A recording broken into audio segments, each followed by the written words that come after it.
Hello à tous, hello à toi qui est peut-être sur ton canapé ou chez toi. J'espère que tu vas bien et que tu as bien repris l'école et que ça se passe bien. La semaine passée à l'école du dimanche, tu as eu la chance d'écouter Brigitte et la première question que j'aurais te poser, c'est est-ce que tu as fait les exercices physiques que Didier t'a proposés? Alors peut-être, si tu as vu la vidéo, à la fin Didier t'a proposé quelques exercices un peu particuliers, puis il avait sa perruque, c'était marrant.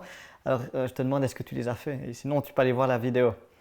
Brigitte, elle nous avait parlé la semaine passée de l'Ascension et de Pentecôte. Et si tu ne vois pas du tout ce que c'est, ou tu ne te rappelles pas, ou tu n'as pas vu la vidéo, c'est pas grave. Parce qu'aujourd'hui, dans le cadre de notre découverte de la grande histoire de la Bible, en fait, on va recommencer, on va repartir depuis l'Ascension pour aller plus loin. Donc, ça sera un peu un rappel au début, mais ça fait pas de mal. Avant cela, je vais vous faire un petit résumé de ce qu'on avait vu les 2 dernières fois avec moi, avec notre fameuse carte. Alors voilà, c'est notre fameuse carte et nous étions partis à la découverte de la Bible en utilisant cette image. Et en fait, cette image, c'est comme un peu un résumé de toute la Bible. Parce qu'on avait vu que la Bible, la parole de Dieu, c'est un ensemble de plusieurs livres, de plusieurs histoires. Et il y a beaucoup de personnages différents. Et souvent, à l'école du dimanche, on voit une des histoires ou un des personnages. Par exemple, on a vu il y a quelques semaines Daniel ou encore Pierre. Pourtant, en fait, l'entier de la Bible, l'entier de ce gros livre, nous raconte aussi une autre histoire. C'est l'histoire de Dieu qui aime les hommes et qui nous aime nous et qui vient pour nous sauver. Et en suivant chacune de ces cases, on peut comprendre un peu plus l'histoire de la Bible. Nous avions vu dans la première case, la case verte, c'est la création que Dieu a tout créé parfaitement et qui nous avait créé nous, les êtres humains. Il t'avait créé toi. Et malheureusement, nous avions vu dans la deuxième case, la case grise, la chute. C'est un peu la mauvaise nouvelle de la Bible, que Adam et Ève avaient péché, ils étaient rebellés contre Dieu, ils ne lui avaient pas obéi, et de ce fait, ils étaient séparés de Dieu. Et une des conséquences, c'était la mort. Et en fait, on avait vu que ce péché ne concerne pas que Adam et Ève, mais concerne chacun de nous, car chacun de nous, nous sommes pécheurs et nous désobéissons à Dieu. Ensuite, dans la case jaune, nous avions vu aussi que Dieu avait choisi un peuple, le peuple d'Israël. Et il avait guidé le peuple, il l'avait notamment délivré de l'esclavage lorsqu'ils étaient en Égypte. Il leur avait même donné, comme il leur avait promis, un pays. Le pays promis, c'était le pays de Canaan. Et dans ce pays de Canaan, c'est la case brune, le pays promis, Israël, le peuple d'Israël y avait vécu, ils s'étaient installés, ils avaient eu des rois, et ils avaient aussi eu notamment des prophètes et des juges, qui étaient des personnes qui parlaient de la part de Dieu au peuple. Mais on avait vu que le peuple était souvent très rebelle à Dieu. Il n'obéissait pas à Dieu et qu'en fait, tout au long jusqu'à le pays promis, le péché était tout le temps présent. Et nous avions vu ensuite cette case rouge, celle de Jésus-Christ, qui est la case centrale de toute la Bible. Nous avions vu que Jésus était le Fils de Dieu, qu'il avait été envoyé sur la terre et qu'il avait vécu une vie parfaite, sans péché. Et que volontairement, il avait décidé de mourir sur la croix pour prendre la conséquence de nos fautes, qui est la mort. Il est mort à notre place. Et nous avions vu que si nous acceptons ce cadeau, nous sommes pardonnés et sauvés. Et la conséquence de notre péché, la mort, est effacée et nous pouvons retrouver la vie et la relation avec Dieu. Nous avions vu aussi que Jésus n'était pas resté mort, mais qu'il était revenu à la vie, car il était plus puissant que la mort. Et nous nous étions restés là lorsque Jésus était revenu à la vie. On peut se demander, mais qu'est-ce que Jésus a fait après être revenu à la vie? Que penses-tu? Non, il ne s'est pas caché. Il a commencé premièrement à apparaître et à parler à plusieurs de ceux qui avaient l'habitude de le suivre avant sa mort. Premièrement, on le voit sur l'image, il est apparu à Marie de Magdala. Il y a plusieurs autres femmes qui étaient venues le voir car elles pensaient qu'il était toujours mort dans le tombeau. Puis, on l'a vu aussi il y a quelques semaines avec Julia, qu'il est apparu à plusieurs disciples, notamment à 2 disciples sur le chemin d'Emmaüs. Tu te souviens de cette histoire où les 2 disciples qui voyageaient avec Jésus ne l'avaient même pas reconnu. Et ils étaient tristes car ils pensaient que Jésus était toujours mort. Et quelle joie ils avaient eu finalement de découvrir que leur maître, Jésus, était en fait juste à côté d'eux et qu'il était vivant. Et Jésus a ensuite revu un grand nombre de ses disciples à diverses occasions. Et il leur a annoncé à un moment donné une drôle de nouvelle. Il leur a dit qu'ils devaient partir. Alors sûrement que certains ont demandé, mais partir où? Et d'autres ont sûrement demandé, mais tu es maintenant vivant et tu veux déjà partir. Certains ont sûrement dit, mais on vient avec toi. Mais en fait, ils ne le pouvaient pas. Car Jésus, en fait, devait repartir au ciel vers Dieu, vers son Père. Car en mourant sur la croix pour les péchés de tous les hommes, et après en ressuscitant, Jésus avait accompli la mission que Dieu lui avait donnée. Et il pouvait maintenant retourner vers Dieu. Et juste avant de partir, Jésus a rassemblé ses plus proches disciples et à son tour, il leur a confié une mission, une sorte de travail. Il leur a dit « Soyez mes témoins, parlez de moi partout autour de vous jusqu'aux extrémités de la terre. » Alors qu'est-ce qu'un témoin? C'est quelqu'un qui transmet ce qu'il a vu. Si toi, par exemple, tu as vu un jour un joli coucher de soleil avec plein de belles couleurs, ben, tu es témoin de ce coucher de soleil, tu l'as vu, et tu peux après en parler avec un ami qui, lui, ne l'a pas vu. Et Jésus, c'est ce qu'il voulait. Il voulait que ses disciples soient des témoins, qu'ils parlent de lui et de ce que Jésus avait fait à la croix à tous les hommes. Car Jésus veut que tous croient en lui et puissent être sauvés. Et peut-être que certains disciples ont eu un peu peur. Ils ont dit à Jésus, mais comment on fait cela? Je ne l'ai jamais fait. Et qu'est-ce qu'on doit dire exactement? Et moi, en plus, j'ai peur de parler aux autres. Jésus leur a dit, je vous promets une grande aide qui arrivera bientôt. Et cette grande aide, c'était le Saint-Esprit, l'Esprit de Dieu lui-même. Et nous verrons plus précisément juste après comment ça s'est passé. Et ensuite, il y a eu un événement extraordinaire. Jésus s'est élevé dans le ciel. Imagine, ses pieds ne touchaient plus le sol. Il est parti dans les airs rejoindre Dieu. Et il a disparu dans le ciel, juste devant ses disciples qui étaient là. Donc ceux-ci, je pense qu'ils étaient très étonnés. Et imagine si cela s'était produit devant toi. Comment est-ce que tu aurais réagi? Sûrement comme eux, très étonnés. Et un peu après, 2 anges descendent du ciel. 2 anges envoyés par Dieu. Ils demandent aux disciples, mais qu'est-ce que vous faites? Les disciples répondent, on attend Jésus. Et les anges répondent, mais Jésus est bien parti. Mais il leur fait une promesse. Les anges disent que Jésus reviendra un jour de la même manière qu'il vient de partir. Et voilà, maintenant nous avons fini cette case rouge qui concerne Jésus. Mais comme je l'ai dit avant, Jésus, on le retrouve un peu dans toutes les cases, car c'est le centre de la Bible et l'élément le plus important. Et maintenant, on va s'intéresser à l'avant-dernière case, la case orange, qui s'appelle l'Église. Et cette case nous concerne peut-être encore un peu plus que les autres, car comme tu le vois avec la flèche orange que j'ai mis, c'est où c'est que nous on se trouve, toi et moi aujourd'hui, on se trouve dans la période de l'Église. Mais pas plus de commentaires. On est parti. Alors, première question, l'Église, pour toi, c'est quoi? Si je te dis l'Église, tu me réponds quoi? Alors, je te laisse quelques secondes pour y réfléchir. Alors pour moi, une église, ça peut être ça. Alors, tu vois, je me suis amusé à faire un petit dessin. Pour moi, il y a un bâtiment allongé, une espèce de tour avec des cloches en haut. Pour moi, ça représente une église. Ou, en vrai, une église, ça peut être par exemple ce bâtiment. C'est une tour avec des cloches au sommet.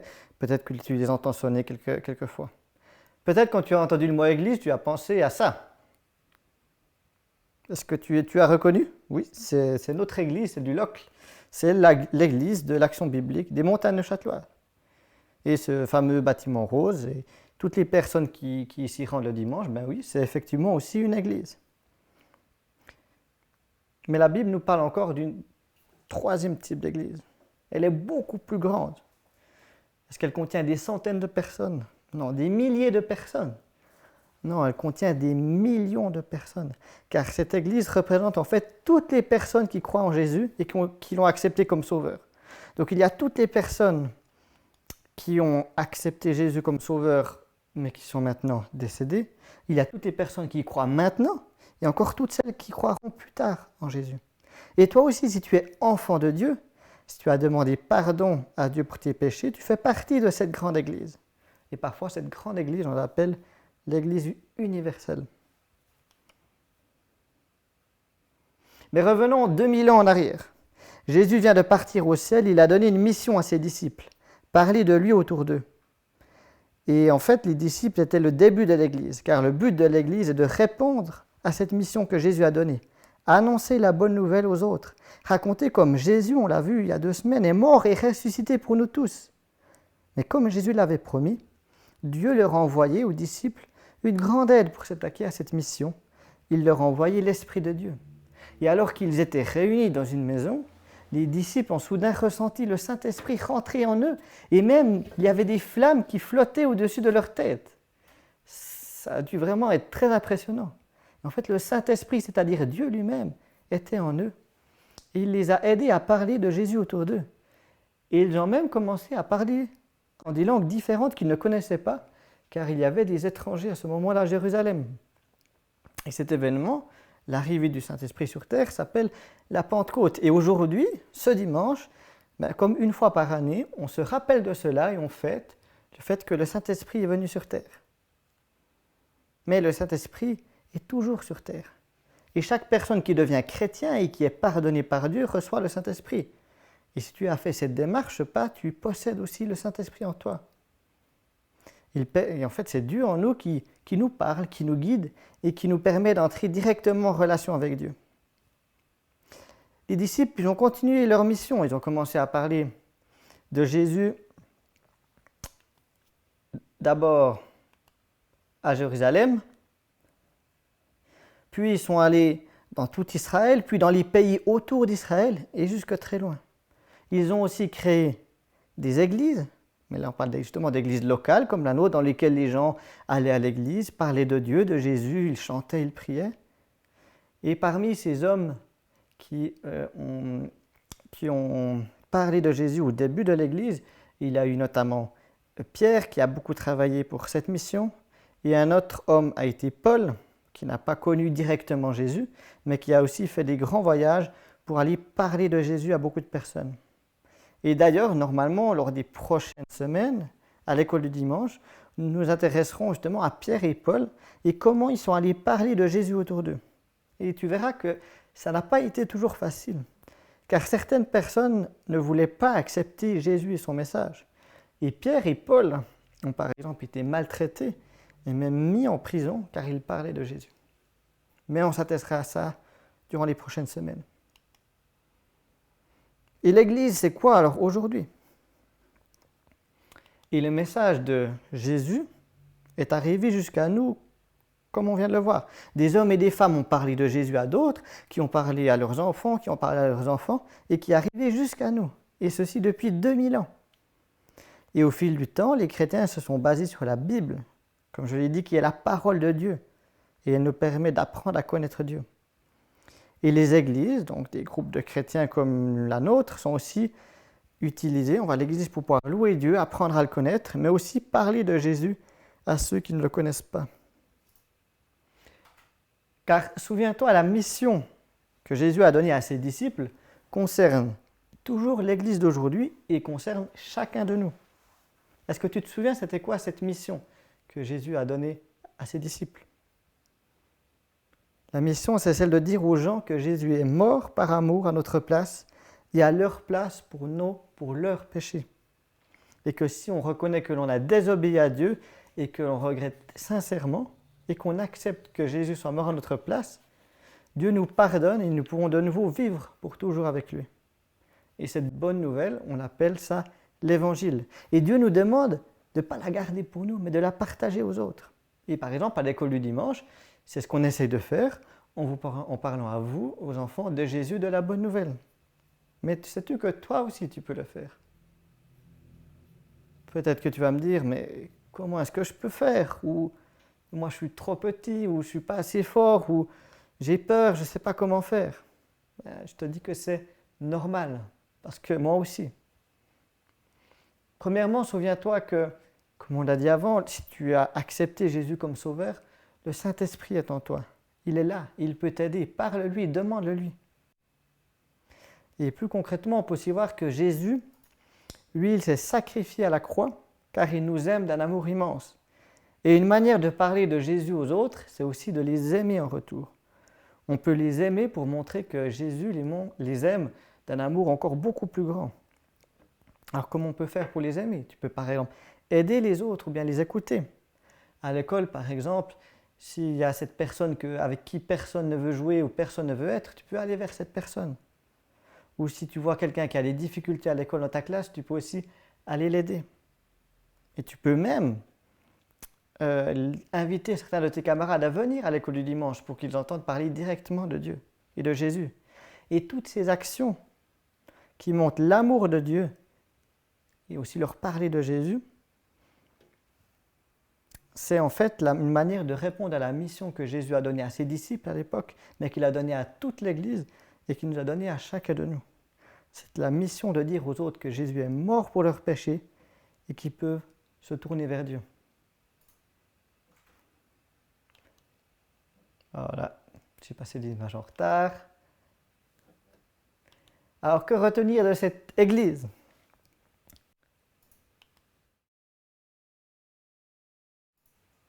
Je viens de le dire, Jésus a confié une mission, partager l'Évangile. Il l'a donné à tout le monde, à chacun de nous. Cette mission concerne l'Église et chacun de nous. Et que Dieu ne nous laisse pas seuls pour faire cela, mais qu'il nous donne son esprit qui est en nous pour nous aider. Alors je t'encourage aussi lorsque tu vas à l'école, ou même peu importe où que tu sois, que tu puisses, quand tu as des occasions, de pouvoir parler de Jésus. Et ce n'est pas facile, pour moi aussi, mais c'est ce que Dieu nous demande, et Dieu est avec nous. Et voilà cette fameuse case orange que nous venons de voir. Nous venons de voir qu'est-ce que l'Église et quelle est sa mission. Et maintenant, nous allons aborder la dernière case de notre programme, cette case jaune claire qui parle, si tu lis, du retour de Jésus. Et c'est la seule case qui n'a pas encore eu lieu, en fait. Toutes les autres ont déjà eu lieu, ou bien la case orange, on y est dedans, et le retour de Jésus, ça parle du futur. Alors, est-ce que tu es prêt pour cette dernière case ? Alors, c'est parti. Première question, est-ce que tu te souviens ce qu'ont dit les deux anges juste après que Jésus soit monté au ciel ? Oui, il leur a dit que Jésus reviendrait un jour sur terre pour juger les hommes. Et la Bible nous dit que Jésus reviendra pour prendre avec lui tous ceux qui ont confié leur vie en lui, tous ceux qui ont demandé à accepter le pardon de Dieu.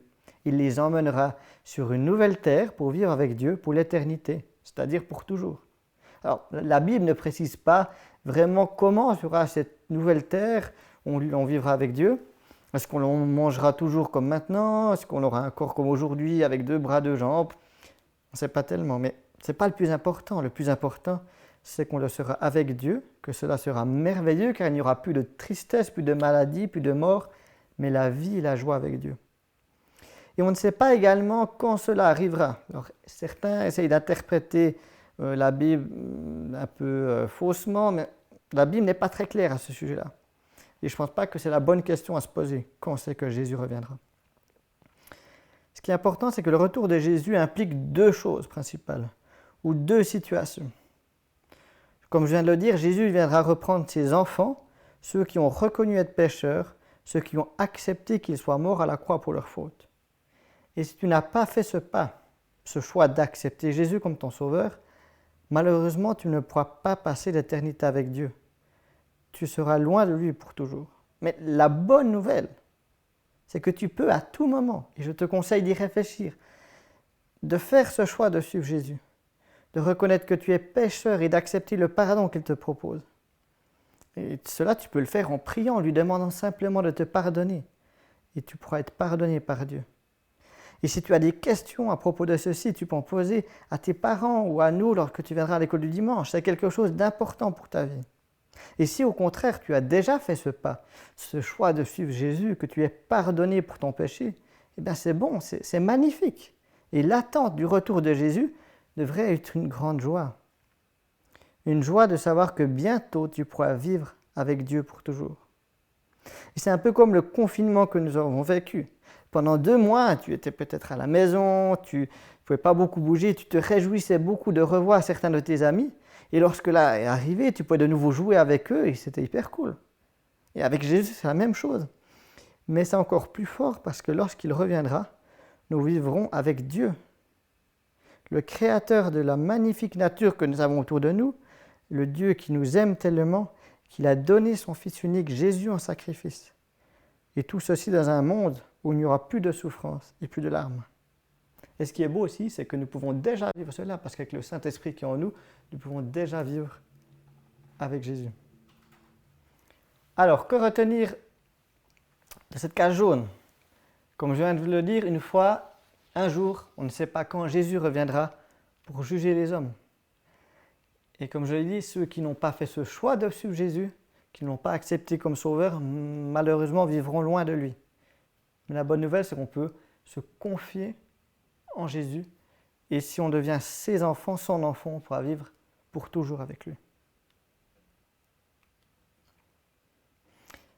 Et voilà, nous sommes arrivés à la fin de notre voyage, à la découverte de la Bible et de la grande histoire avec cette carte.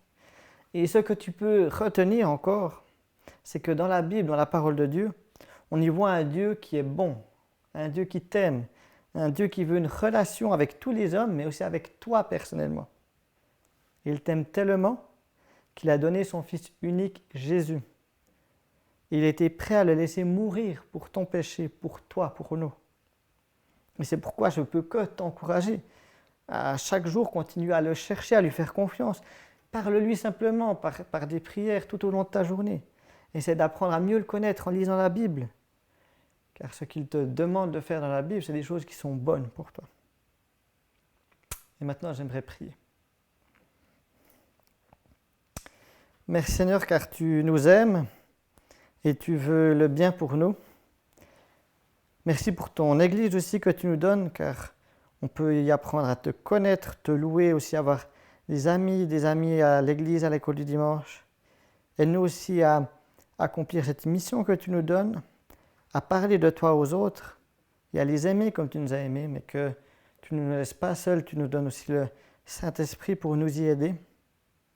Merci aussi parce qu'on a vu que tu reviendrais un jour et que cela peut aussi nous questionner sur quelle est notre relation avec toi et de savoir si on est déjà ton enfant ou bien pas.